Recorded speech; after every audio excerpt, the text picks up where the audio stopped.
नमस्कार, मैं राधेश्याम कोठारी आपका कियासार चैनल पे स्वागत करता हूं। हमारे साथ आज आशीष विश्वकर्मा जी हैं, जो भारतीय युवा कांग्रेस के निवर्तमान अध्यक्ष हैं। सबसे पहले तो सर आपका बहुत-बहुत स्वागत हमारे चैनल पर।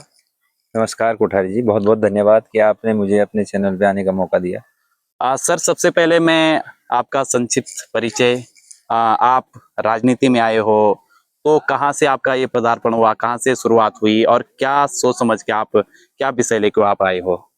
जी, मेरा नाम आशीष विश्वकर्मा है और मैं जसटाड़ी बनाल से रहने वाला हूँ।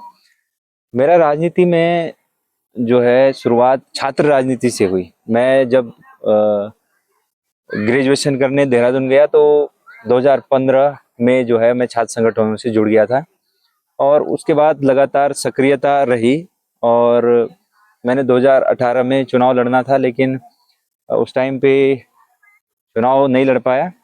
लेकिन फिर बीच में कोविड आ गया और उसके बाद 2022 में मुझे मेरा कॉलेज का फाइनल ईयर था, उसमें चुनाव लड़ने का मौका मिला जिसमें मैं महासचिव के रूप में निर्वाचित हुआ। उसके बाद 2022 में ही जब मेरा कार्यकाल समाप्त हुआ तो मैंने युवा कांग्रेस ज्वाइन की और कुछ टाइम युवा कांग्रेस में काम करने के बाद मुझे कांग्रेस आईटी सेल में महानगर अध्यक्ष के रूप में कार्यभार मिला और उसके एक साल बाद मैं जो है जिला अध्यक्ष के रूप में उत्तरकाशी में युवा कांग्रेस में मेरे को नियुक्त किया गया और अभी जो है युवा कांग्रेस में मैं जिला अध्यक्ष का प्रत्याशी हूँ। और मेरी जो राजनीति में आने की जो प्रेरणा है वो किसी राजनीतिक व्यक्ति से या कोई बहुत बड़ा चेहरा हो उससे प्रेरित होकर मैं राजनीति में नहीं आया। मेरा जो समाज का जो समाज में जो समस्याएं थी या हमारे क्षेत्र में जो समस्याएं हैं, लोग जिन भी समस्याओं से जूझ रहे हैं, उनको देखते हुए मेरे अंदर कभी कभी ये भाव जाग जाता था कि हर कोई जो है अपना सोच रहा है। यहाँ पे कोई जो है समाज के प्रति या लोगों के जो भी दिक्कतें परेशानियां जो है फेस कर रहे हैं जो लोग, उन पे बात करने वाले कोई है ही नहीं। अभी परसों ही मैंने इसी मुद्दे पे एक और वीडियो बनाई। अब आप ये लगा लो कि 2017 से 25 में आ गए, हम उसी चीज पे बात कर रहे हैं, लेकिन कोई बदलाव नहीं हुआ। अभी जो सुपारी देवी जी है उनका प्रसव के दौरान मृत्यु हो गई और आज भी हम उसी चीज पे बात कर रहे हैं, कोई बदलाव नहीं, कोई परिवर्तन नहीं, है ना। तो इस चीज को देखते हुए हम सक्रिय भागीदारी इसमें निभा रहे हैं कि एक दिन अगर कोई नहीं कर पा रहा है तो हम स्वयं खुद अपने हाथ में जो है बागडोर लेने के लिए तैयार हैं और हम स्वयं परिवर्तन ला सकते हैं। हम किसी के पीछे खड़ा रह के जो है नहीं कर पाएंगे। तो कुल मिलाकर अगर कहें तो आपने अपने जीवन से अनुभव लेकर जी, जो आपका बचपन से एक्सपीरियंस रहा है, आपका पिछड़ा हुआ एरिया, हमारा जो है पूरा पिछड़ा हुआ एरिया है, हम आस लगाए बैठे होते हैं कि कोई नेता करेगा, आएगा, कोई अच्छा नेता आएगा, वो कुछ करेगा। लेकिन जब कोई करता नहीं है तो सबसे पहले खुद पे ही बात आती है कि क्यों ना हम जाके करें। जी बिल्कुल। आप उदाहरण के लिए जो है हमारे पास बहुत सारी चीजें हैं। हमारे जो अस्पतालों की जो हालात हैं, नौगांव ब्लॉक में जो है अस्पताल में हड्डी रोग विशेषज्ञ के अलावा कोई भी अन्य विशेषज्ञ नहीं है। यहाँ पे बड़कोट में भी वही हालत है।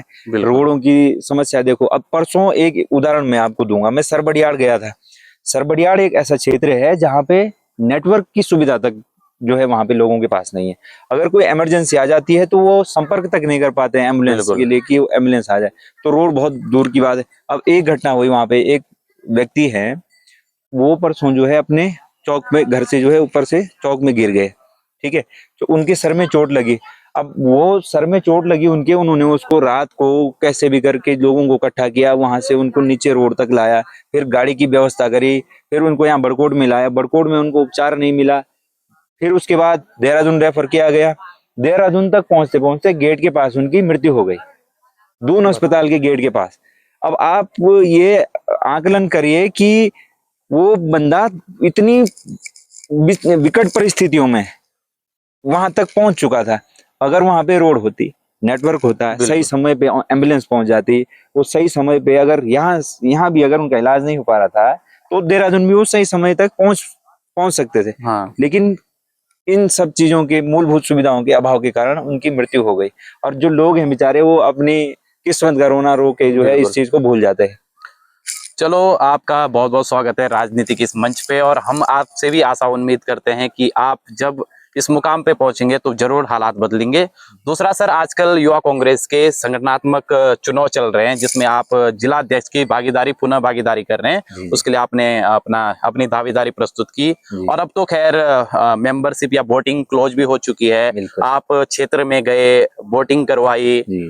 क्या कुछ अनुभव आपका रहा? क्योंकि आज तक कांग्रेस का युवा मोर्चा, भाजपा का युवा मोर्चा तो हमने सुना था, सक्रिय भी है काफी, और कांग्रेस का युवा मोर्चा जब से आप आए तो आपके नाम के पीछे हमने देखा जिला अध्यक्ष युवा कांग्रेस। जी। तो क्या हलचलें कुछ आपको महसूस हुई कि कांग्रेस में जो युवा हैं उनका आकर्षण किस प्रकार का है? क्या क्या कठिनाइयां आपको फेस करनी पड़ी क्षेत्र में जाके, या क्या कुछ पॉजिटिव सिनेरियो रहा, क्या नेगेटिव सिनेरियो रहा? उस पे थोड़ा प्रकाश डालने की जी। काम करेंगे। जी। जी। जी, जब हमने जो है युवा कांग्रेस में दावेदारी करी, तो जो लोगों का कांग्रेस के प्रति जो भाव है, वो समर्थन का पूरा पूरा वो है, पूरा भाव है। लोग जो है इस भाजपा सरकार से बिल्कुल पूरी तरह से परेशान हो चुके हैं। हम गांव-गांव गए, युवाओं से मिले, लोगों से हमने पूछा, तो जितने भी मुद्दे हैं, जनता को सब पता है कि कांग्रेस ने क्या किया है, बीजेपी ने क्या किया है। आज तक हमने लोगों से पूछा कि भाई आप एक बात बताओ कि जब कांग्रेस की सरकार थी तो क्या हुआ? सबको भली भांति पता है कि कांग्रेस की सरकार में जो अस्पताल हैं, स्कूलें हैं, कांग्रेस ने शिक्षा पे काम किया, सड़कों पे काम किया, स्कूलों पे और रोजगार पे भी काम किया, है ना? तो हर कोई इस चीज से अवेयर है। अब भाजपा सरकार जो है केवल जुमलेबाजी कर रही है, और जितने भी घटनाएं हो रही हैं, अंकिता भंडारी केस हो गया, या देश में जो है अभी उन्नाव रेप केस है, उसमें कुलदीप सेंगर को जो है वो बेल मिल गई, बिल्कुल, है ना? तो इस प्रकार की बहुत सारी बेरोजगारों पे जो है लाठियां पड़ी, पेपर लीक हुए उत्तराखंड में। हर ऐसा कोई पेपर नहीं है जिसमें जो है धांधली नहीं हो रही है, सबको पता है, और कोई नया रोजगार का अवसर नहीं मिल रहा है। बिल्कुल, हमने अभी तक नहीं देखा कि कोई उत्तरकाशी में ही बात करें अगर, यहाँ पे कोई भी एक मेडिकल कॉलेज नहीं है बिल्कुल नहीं है। पूरे उत्तरकाशी में, कोई बड़ा अस्पताल नहीं है, कोई बड़ा या रोजगार के लिए कोई ऐसा कोई साधन नहीं है जिसपे लोग जो है उत्तराखंड से बाहर जो है पलायन ना करें, है ना? तो सब लोग इस चीज से अवेयर है, लेकिन लोग जो है विश्वास इसलिए नहीं जता पा रहे थे कि कांग्रेस की जो संगठनात्मक जो ढांचा है उस पे लोग जो है भरोसा नहीं जता पा रहे। चलो, चलते चलते बात करते हैं थोड़ा। तो लोगों का मानना यह है कि अगर कांग्रेस अपने संगठन पे काम करे तो निश्चित रूप से 2027 में कांग्रेस सरकार बनाएगी। तो हमने यही पाया कि अगर हम अपने संगठन पे काम करें, अपने संगठन का विस्तार करें, और लोगों को गांव-गांव जाकर पंचायत स्तर, न्याय पंचायत स्तर तक, बूथ लेवल, बिल्कुल बूथ लेवल तक अपने कार्यकर्ताओं को भेजेंगे, तो निश्चित ही बदलाव होगा, और इस बार कांग्रेस 2027 में पूर्ण बहुमत के साथ सरकार बनाएगी, मुझे पूर्ण विश्वास है। एक क्वेश्चन अभी दिमाग में क्लिक करा। भाजपा में संगठनात्मक रूप से देखें तो पन्ना प्रमुख का एक कॉन्सेप्ट है, मुझे भी काफी अच्छा लगा। अभी हमारे जो कद्दावर नेता माने जाते हैं हरीश रावत जी, जब अभी प्रदेश अध्यक्ष की सूचना आई तो उन्होंने एक अपनी मंशा जाहिर करी कि मुझे एक बूथ का अध्यक्ष बना दो। बिल्कुल बिल्कुल।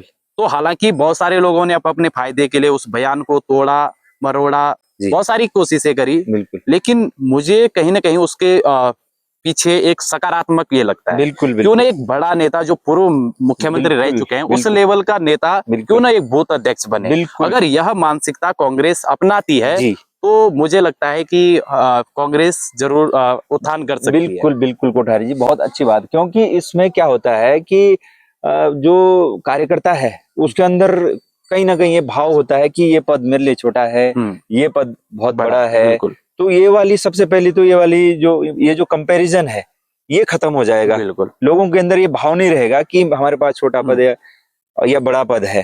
तो इस तरह से अगर खुद बड़े नेता इनिशिएटिव लेते हैं, या कोई योग्य व्यक्ति है अपनी ग्राम सभा में, वो बड़े स्तर का नेतृत्व भी कर सकता है, ऐसा नहीं है। मैं स्वयं चाहता हूं कि मेरे को जो है बूथ लेवल का भी अध्यक्ष का दायित्व मिले, मैं इसके लिए जो है पैरवी करूंगा, है, ताकि जो है कार्यकर्ताओं में ये भाव ना रहे कि ये पद छोटा है ये पद बड़ा है। तो निश्चित ही हरीश रावत जी ने जो है इस चीज को भांपा होगा, उनका अनुभव बहुत बड़ा है। और मैं कुछ त्वरित विषय पे आपसे कुछ एक दो सवाल लूंगा और आप भी संक्षिप्त में इनका आंसर देंगे। पहला तो मैं राज्य से उठाता हूँ। अभी अंकिता हत्याकांड का जो मामला है बिल्कुल दब चुका था और बिल्कुल। कुछ जो आरोपी हैं वो जेल भी जा चुके हैं, जी जी पुलकितारिया करके जी थे। जी जी अभी एक उर्मिला सनावर करके एक लेडी जो ज्वालापुर विधायक सुरेश राठौर का अपना जी कथित पति बोलती है, बिल्कुल तो कुछ बिल्कुल बयानबाजी कर रही है। बिल्कुल बिल्कुल। और क्या इससे संदर्भ में आप क्या कहना चाहोगे कि इसके पीछे क्या चीजें हो सकती हैं? हाँ, देखो, अंकिता भंडारी जो मामला है वो इस उत्तराखंड के लिए सबसे शर्मनाक विषय है। ये हमने आज तक जो है इस तरह की घटना नहीं देखी कि कोई लड़की जो है नौकरी की तलाश में, रोजगार की तलाश में कहीं बाहर गई है और उसके साथ इस तरह की घटना हो जाती है और उसके बाद उसको जो है न्याय नहीं मिल पाता है ना। और बात करते हैं बेटी बचाओ बेटी पढ़ाओ की। अब देखो अंकिता भंडारी, मैं कभी कभी मेरे मन में ये पीड़ा या मतलब ये ख्याल आता है कि जब उस लड़की के साथ जिस समय ये घटना हुई, जब उसको ले जाया जा रहा होगा, उसको जो है मारने से पहले जब उसको वहां तक लेके गए होंगे, तो उसके मन में क्या क्या क्या ख्याल आया होगा, ये इस चीज की भी कभी कल्पना कीजिए। आपके घर से कोई आपकी बेटी हो, आपकी बहन हो, उसको अगर इस तरह से लेके जाएं तो उसके मन में यही ख्याल आया होगा कि यार कोई बात नहीं, अगर मेरे साथ मेरी नियति ने अगर मेरे लिए जो है इतना ही लिखा है, तो कम से कम हमारे लोग, हमारे उत्तराखंड के जो मेरे जो भाई बहन हैं, वो कम से कम मेरे लिए न्याय की तो न्याय उसने की मांग बिल्कुल कर रहे हैं। न्याय के लिए तो कम से कम उसने सोचा ही होगा कि हाँ, आज तुम मेरे को जो है इस तरह से लेके जा रहे हो, कल तुम इस चीज का परिणाम भी भुगतोगे।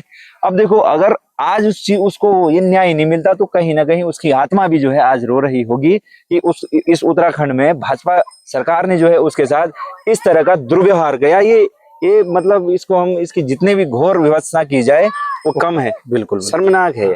एक दूसरा मैं आपसे शॉर्ट आंसर लूंगा सर। जी आप जी जी मतलब जी एक अपना व्यू बताएंगे जी और कांग्रेस का व्यू बताएंगे। जी जी अभी मनरेगा योजना थी बिल्कुल जिसको ग्रामीण भारत की जो अर्थव्यवस्था है उसकी बिल्कुल रीढ़ रीड अगर हम कहें तो इसमें कोई अतिशयोक्ति नहीं होगी। बिल्कुल बिल्कुल ये आपका गारंटी थी अधिकारों की, काम के बिल्कुल अधिकारों बिल्कुल की। बिल्कुल दूसरा, ये आजीविका सुरक्षित कर रही थी गरीब बिल्कुल व्यक्ति की। बिल्कुल इससे वीबी राम जी योजना, मैं तो उसको बीबी राम जी खुद नहीं कहता हूँ, मैं इसको बीबी ग्राम जी योजना कहता हूँ। हम्म।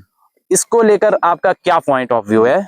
क्या इसको आप किस रूप में देखते हो? मैं जहां भाजपा सरकार एक दावा कर रही है जी कि जी इससे जी पारदर्शिता आएगी, हमने डेज बढ़ाए हैं, 100 की जगह 125 किए हैं, तो क्या आप इसको किस हिसाब से लेते हैं? देखो, ये योजना है जो भाजपा सरकार, मैं आपको बताना चाहूंगा कि भाजपा सरकार अनपढ़ों से भरी हुई सरकार है। ठीक है, अगर इनकी मंशा अगर रोजगार की होती, लोगों के लिए कुछ करने की होती, तो ये जीराम जी करके एक नई योजना का सृजन भी कर सकते थे, बिल्कुल है ना। अगर इनके पास कोई यूनिक कॉन्सेप्ट होता तो इस चीज को दूसरे रूप में भी प्रस्तुत कर सकते थे। ये जो योजनाएं कांग्रेस ने लाई हैं, उसी को तोड़ मरोड़ के उसको मजबूत करने की बजाय उसको कमजोर कर रहे हैं। और ये पूरी तरह से बहुत मतलब श्रमिकों के जो अधिकार हैं उनको, उनके अधिकारों को छीनने की योजना है ये। मैं नहीं समझता कि इसमें जो है किसी भी प्रकार का कोई बेनिफिट जो है गरीब श्रमिकों को मिलेगा। अच्छा, तो आशीष जी, ये तो हमारे मुद्दों पे बात हुई, मैं थोड़ा व्यक्तिगत बात आपसे, आगे क्या प्लान है? जी, आगे हमारा यही प्लान है कि अभी जो है उत्तराखंड में विधानसभा चुनाव होने वाले हैं। हाँ, तो उसमें सबसे पहले मैं ये समझता हूँ कि हमारी उत्तराखंड की जो जनता है नहीं, वो मैं जो उद्देश्य लेके आपसे जी एक जी सवाल पूछ रहा हूँ, कहीं ना कहीं मैंने आपकी कुछ वो वायरल पोस्टेज जी देखी जी हैं, जी आपके समर्थकों द्वारा जी की गई हैं जी जी कि आप कहीं ना कहीं विधानसभा पुरोला में टकटकी नजर आप जी जी जी लगाए हुए हैं। बिल्कुल तो आप बिल्कुल हमारे दर्शकों को थोड़ा अपना क्लियर कट विजन जी आप अगर बताएंगे तो। जी जी जी जी बिल्कुल। मैंने जो है ये तय किया है कि मैं भी इस बार प्रोला विधानसभा से विधानसभा की दावेदारी करूंगा। मैं समझता हूं कि हम भी जो है इस विधानसभा के निवासी हैं और हम भली भांति जो है हर प्रकार की समस्या से परिचित हैं। मैंने देखा है कि आज तक जितने भी यहाँ से प्रतिनिधि आए हैं, उन्होंने केवल और केवल जो है हमारी जनता को ठगा है। तो क्यों ना इस बार कोई युवा जो है विधानसभा की दावेदारी करे। तो अगर जो है संगठन जो है इस लायक समझेगी हमको और हमें मौका देगी, तो हम जरूर विधानसभा की दावेदारी करेंगे। और हम समझते हैं कि इस बार पुरोला विधानसभा में परिवर्तन होगा और कांग्रेस इस बार पूरे उत्तरकाशी में, पुरोला विधानसभा में नहीं, पूरे उत्तरकाशी में तीनों विधानसभाओं में चुनाव जीतेगी और पुरोला विधानसभा में भी जो हम इस बार कांग्रेस को जिता के लाएंगे। लास्ट सवाल आपसे चलते चलते, हमारे जितने भी युवा हैं या कांग्रेस को चाहने वाले हैं या प्रगतिशील विचारधारा के लोग जो जी कुछ समाज के लिए अच्छा सोचते हैं, जी उनको आपका के लिए क्या संदेश देना चाहोगे? देखिए, युवाओं के लिए एक ही संदेश है कि आप अपनी विचारधारा के अनुरूप जो है किसी भी संगठन से जुड़े। और मैं समझता हूँ कांग्रेस विचारधाराओं का सागर है। इसमें जितनी भी विचारधाराएं हैं उसमें जो है सब सर्व समाहित होके जो है यहाँ पे काम कर सकते हैं। आप राष्ट्र हित की बात को देखें या आप राष्ट्रवादी विचारधारा के लोग हैं तो कांग्रेस जो है उसमें सर्वश्रेष्ठ है। आप किसी भी तबके से, किसी भी जाति, धर्म, संप्रदाय, पंथ से आने वाले हैं तो आप सभी का जो है इस संगठन में सम्मान होगा।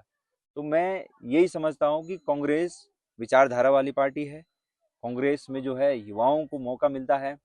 तो आपसे मेरा यही निवेदन होगा कि आप एक बार हमसे जुड़कर देखिए, हमारे साथ काम करके देखिए, आपको एक नई ऊर्जा मिलेगी, एक नया परिवार मिलेगा। यहाँ पे आपको संगठन के रूप में नहीं, एक परिवार के रूप में काम करने का अवसर मिलेगा। आपको आज़ादी होगी, आपके विचारों को आज़ादी होगी, आप जो चाहें यहाँ पर समाज हित में जो है अपनी आवाज़ को बुलंद कर सकते हैं। जी, बहुत बहुत धन्यवाद आशीष जी, आप बहुत बहुत हमसे धन्यवाद। जुड़े और आपको युवा कांग्रेस के अध्यक्ष की भी और पुरोला विधानसभा से दावेदारी करने की भी अग्रिम शुभकामनाएं, जी बहुत बधाइयाँ। बहुत और धन्यवाद। आप सभी दर्शक भी देखते रहिए। जय हिंद, जय भारत, जय उत्तराखंड।